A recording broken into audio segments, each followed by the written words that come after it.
Okay, y'all. I'm going to do my labor and delivery. Well, labor and delivery or birth story video. I had surgery, a C-section, on August the 13th. So let's start with that morning. We got up. Sorry, we had to be at the hospital at 8 in the morning, so we got the kids up. Sorry. Got them fed and headed to the hospital. We made sure that we put all of our, because it was on a Wednesday, so on Wednesday we put our waste out and the garbage people come. So we made sure we got all that situated before we left. So we went to the hospital. I got out of the car at the front of the hospital. My husband and my sister and my children came later, Lily and Junior. So I went on in to the women's center, which is where, you know, we have our babies here, part of the hospital. And they told me just to go on up to the second floor, which is the labor and delivery floor. So I went in the elevator, went up to the second floor, and as soon as I got there, I thought, oh Lord, I don't know what I'm supposed to tell my husband. So she told me that on the labor and delivery floor that they would go ahead and get me situated, and then they would let the kids come and see me before they took me back. Now my video maker is not working, so here I would put in the video where I'm laying in the bed and telling you all that I'm getting ready for my C-section and everything like that. But if it's not working, then the video will just continue like this. So I go upstairs, and I'm not nervous or worried or anything, because I stayed up the night before late trying to do the hospital bag video, which I will upload, but it's a terrible video. Anyways, so I go to the second floor. They put me in the bed, and they send this nurse in to give me an IV. She did a terrible job on my IV. I mean, I'm convinced that she was new, but she did a terrible job. Anyway, blood all over the sheets and everything, and just terrible. So she got my IV in finally. It looked horrible, and I have video of it. And then they started asking me about the other kids, and by this time it's like 9:30 or something. So then they send this other lady into the room. But before the first lady leaves, I say I need to find my husband and let him know to stay downstairs with the kids, because I didn't want him to come upstairs to the second floor with the kids, and then they say to the kids, go back, you can't come. So I just told them to stay downstairs, don't come up, just get them situated and settled, because they've never been left with anybody before. So so Kenneth stays down with them, and I'm in the bed, nervous.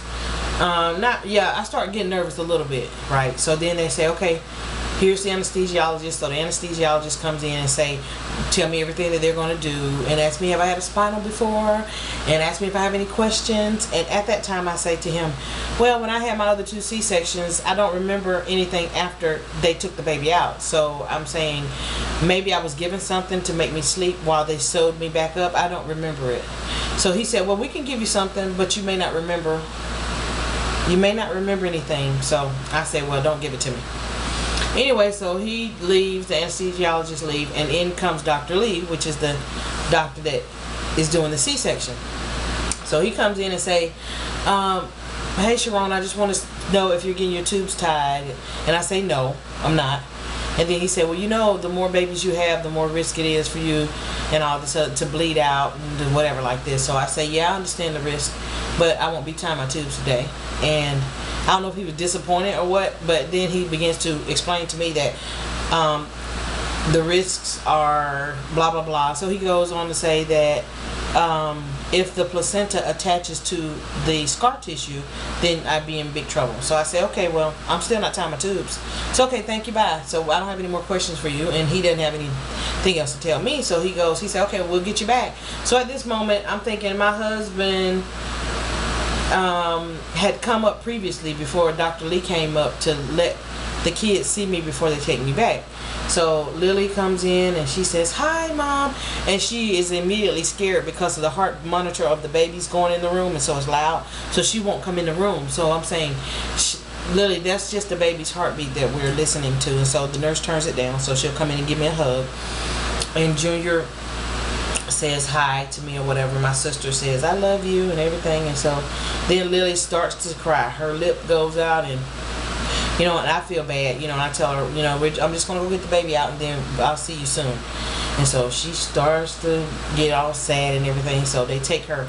And so when they leave, before they leave, I whisper to Lily in her ear, "I'll give you some candy if you don't cry. If you just go and be a good girl for TT and for Daddy and everything." And so when they leave, the nurse comes right up into my face. I guess she see I'm about to have a nervous breakdown because my baby is crying. And so she gets right up in my face and say, "I can tell that you are a wonderful mom. I can just tell."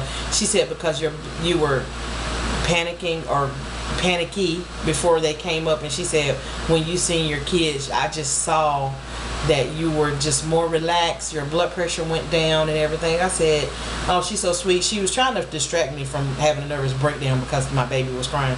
And notice I'm saying my baby, but she's my oldest. You know what I'm saying? So she technically is not the baby, but she my baby. All of them are my babies. So anyway, so they leave, and then they start to take me back. So the nurse comes and say, "My name is Melissa, and I'll be there with you during the C-section." And so I say, "Are you the one that's going to hold me while he put the needle in my back?" And she said, "Yep, that would be me." And so I say, "Okay, well, good. I'm glad to know that you're the one." And so I tell her that I'm most nervous about the needle going into my back. That's what I'm most nervous about. Not nervous about anything else. And so she say, "The IV that you just got in your arm hurts worse than the needle you're going to get in your back." So I said, "Okay." I didn't believe her, but I said, "Okay." So we go to walk to the operating room. So we walk into the operating room. I'm trying to go fast because I know I don't have long, but we walk into the operating room, and it is as cold as ice.